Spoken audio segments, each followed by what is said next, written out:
Hello, welcome back to the channel. Hope you guys have a wonderful day. Or night. Depending where you are in the world. No, depending when you're watching When you're the watching video. this, I guess. Yeah. We usually talk about money, and in today's video, we're actually going to talk about things that you should do when you actually get a paycheck. That I haven't got it for a long time. This is what it looked like when you don't get, A when you don't have to work. standard paycheck. No. Yeah, I guess it's work for the people that are working weekly basis or getting a steady, PYG, that's what we call in Australia, right? like a steady paycheck if you're employed somewhere. If you're getting weekly, monthly, fortnightly, bi-weekly pay. Okay, sure. I don't know. But the things that when you get money in, you need to have a plan or schedule for that. If you don't, they just go missing. They're just gonna go disappear before you know it. Yes. This is coming from our experience as well. Oh well, I'm always pretty good with my paycheck money. I always got spare. Sure. Yeah. Yeah, but not consistently. No. There you go. I wasn't. But nobody's perfect. Don't get us wrong. Even now we're not perfect, but we at least we have a plan. We put money aside with an agreed amount because we have an agreed goal. So you have to do what you have to do. So that was one of the points. One of the points that I put down, but which I'll get back into later. Yeah. However, if you want to get started with your money, you have to understand where everything is going in and out of your money. But this is what we recommend and what we've actually did. We found useful and for we us. found it very useful. Yeah. Back in the days when we were both working full time, some of these things that we actually utilize it. Yep. Till this day. Yep. So the first time it will be pay down your debt. Yes. If you have any debt. If you have any debt. Personal debt, car loan, credit card debt is the worst. Not best, sorry. The worst. Some people have student loans. Just pay it off first. Because when you have loan, you actually paying interest on top of it. The quicker you finish paying your loan, which means the less interest you're going to pay for the lender. Yeah. As a whole, I guess all of the debt, maybe just the mortgage is probably the okay debt. Yeah. Because that debt, sometimes you can sell your property and able to pay off that debt more. Yeah. Yeah. Well, let's say if currently I don't have any debt, only a mortgage for my PPL. Principal place of residence. Yes. If it's my place to live in and I have mortgage and I have spare money, I'll pay it off as soon as I can. Okay. Would you? Yeah. Yeah. So, but I'm talking about for an average person that if you have a credit card, chop that off, pay that off, close it. Yeah. If you have a car on finance, pay that off, close that. Don't buy another car. Pay it off as soon as you can. Yeah. The amount that you have, like you can afford it, not that you can't eat or you can't pay the rent. Yeah. But do the basic and any spare money, pay off the debt. First step. Yep. The next one will be budget your paycheck. Budgeting. The big B word. Yeah, I know. It's hard for us beforehand. We didn't actually budget at all and just whatever left over, I'm just gonna put it on the saving account. Yeah. Instead of that, I say. But then you wouldn't have much. I think you need to figure out. It's hard. It's time consuming, but everyone need to just do once. You don't have to do every single week or every month. Just do regularly enough. Like in the beginning, each season.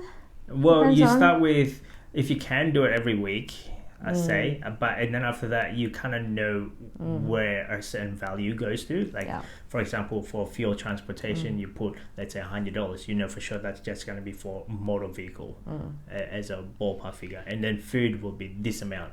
You can distribute, you budget it instead of like individual thing. Yeah. So like that's for what us, we do. Yeah. Well, for us we did like a whole detailed list before. But then since then we know what's the figure. Yeah, what's the figure, approximate figure. So then we don't have to go into that detail. And each month or each week we know approximately where is the money going in or out. And which account and what is it for. Correct. Yeah. And then we know how much saving we should get. Yeah. Like for example with you, I didn't know that you required this amount for this card beforehand. Like, Yeah. oh, okay, I didn't know that. Because you were not in charge with that. A household card. Correct. So I'm like, oh, I didn't know about that. And I was wondering why is there a hole in here that we have to plug in every week? But since then on, we changed that. Yeah. So that's on the budget, I guess. Correct. The other one would be account for every dollar, as in that's what we just talked about right now. So every dollar, it has to be allocated somewhere. If it's for saving, great. If it's for paying off credit card or paying off consumer debt, great. For food, you allocate that amount. Kids activity. You need some money in there too. Correct. Yeah, but those are kind of fixed. Yeah. It's not going up and down too much, so it shouldn't be too hard to budget. And rent. I think now when we spend money, we try to think for a few days, few months. Still haven't got my coffee machine. It's been months. Delay gratification. Still thinking, do I need it or do I want it? Right? See, we don't impulse buy. We rarely. Like even the marble run. I just bought a marble run. I thought about that a few months already, but I didn't buy it. But now lockdown. Okay, I need some toys. It's for her, not for the kids. The kids thing is for them, but it's actually not. It's for her but because it's lockdown, and then we booked a holiday, we couldn't go. We get refund. I booked for the kids vacation care. Couldn't go. Cancelled. So all money back in. See? The other one would be put some money away for saving as well as emergency fund. So like every week we tend to do that. We tend to either pay off debt. If it's not paying off debt, okay, it has to go to a certain column. Yeah. It's got to be allocated somewhere. Yeah. Emergency fund, holiday, or And I think they should have a priority. Right? Yep. Pay off your debt first, and then fill up your emergency fund. Yep. Yeah, because we paid off one of our investment property, the debt, and our emergency fund is kind of thin out.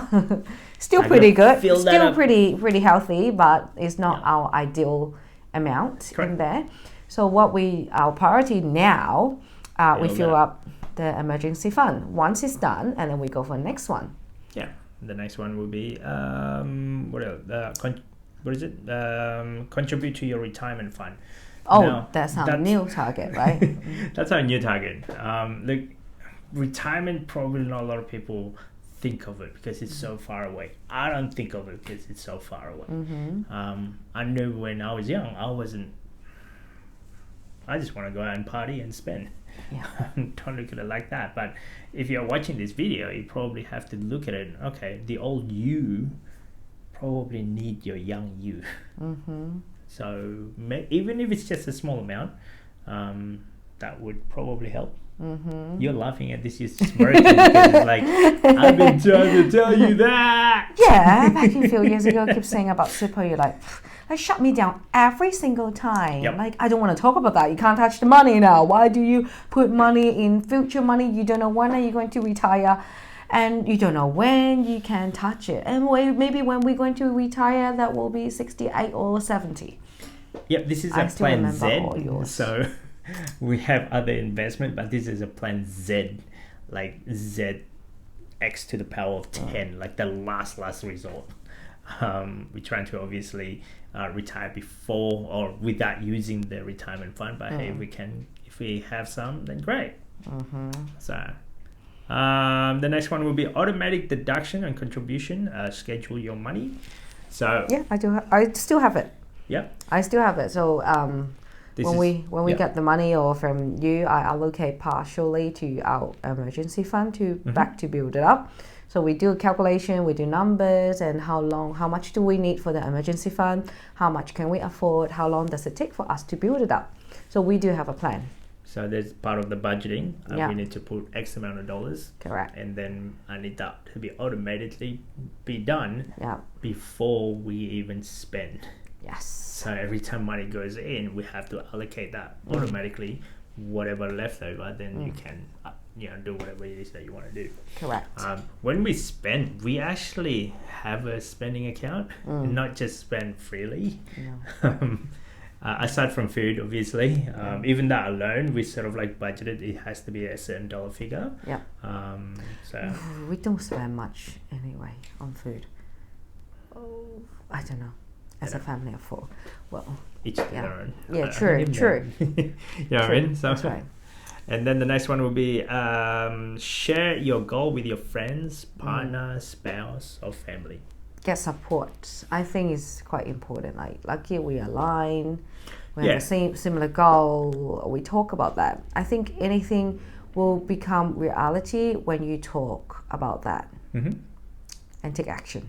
Having someone back you up, like say if you have a friend that is like, oh, hey, I'm doing this, and they goes, if they don't laugh at you and it goes, hey man, that's cool, and support you in any way, because that's good, and that's having somebody that you can communicate, talk about your challenges as you go along. That helps a lot. You'll be amazed the more support that you can get. If the more motivated you'll be. Yeah, and then I usually try to raise, like, okay, oh, you're doing that, so I want to do the same. So it maybe motivate you to become a better person, in a sense, try to beat that person. But if you don't beat that person, you look back, it's like, hey, I achieved this much because you pushing me towards that.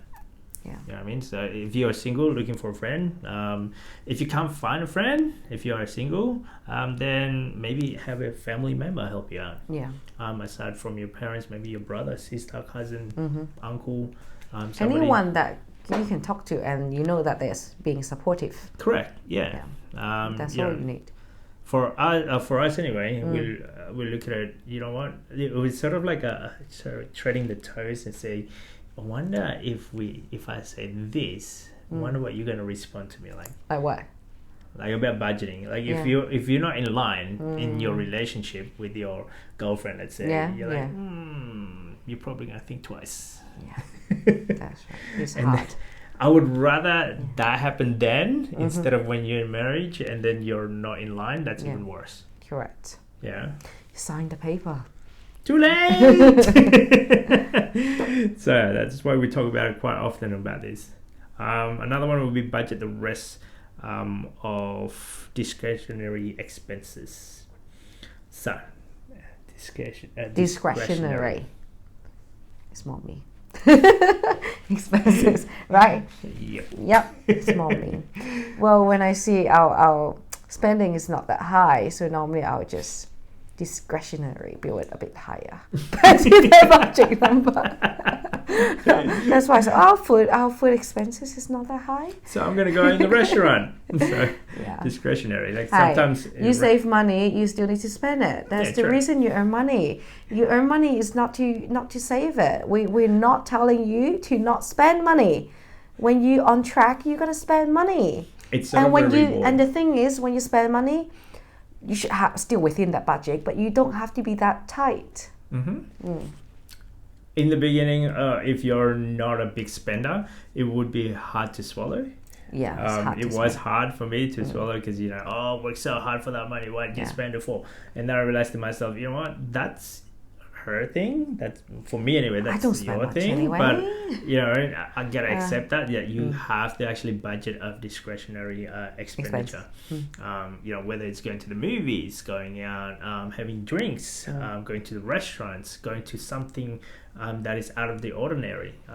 That if you're not used to it, it might be a little bit hard in the beginning. Surely it is hard for me because I'm a saver.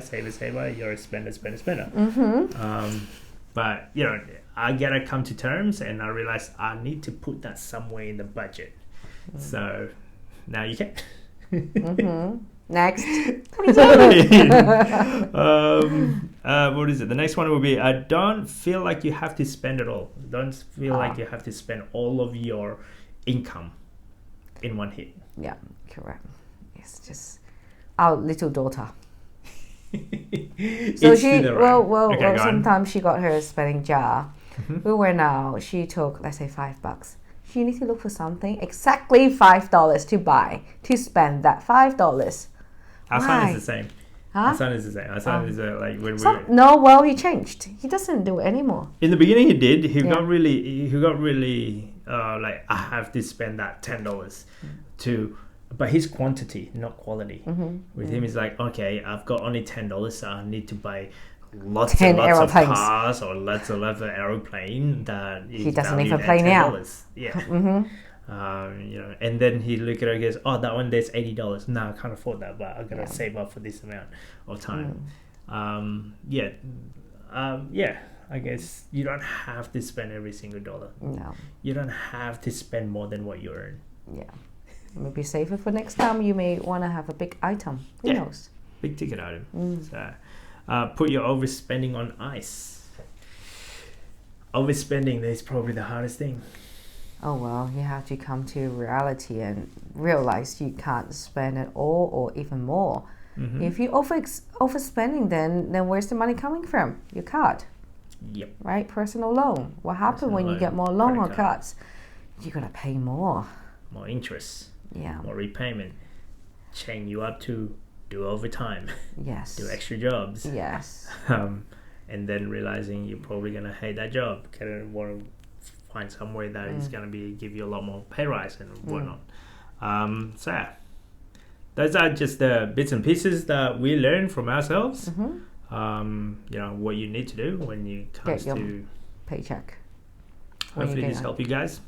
Don't forget to subscribe, comment, guys. See you all next time. Bye. Bye.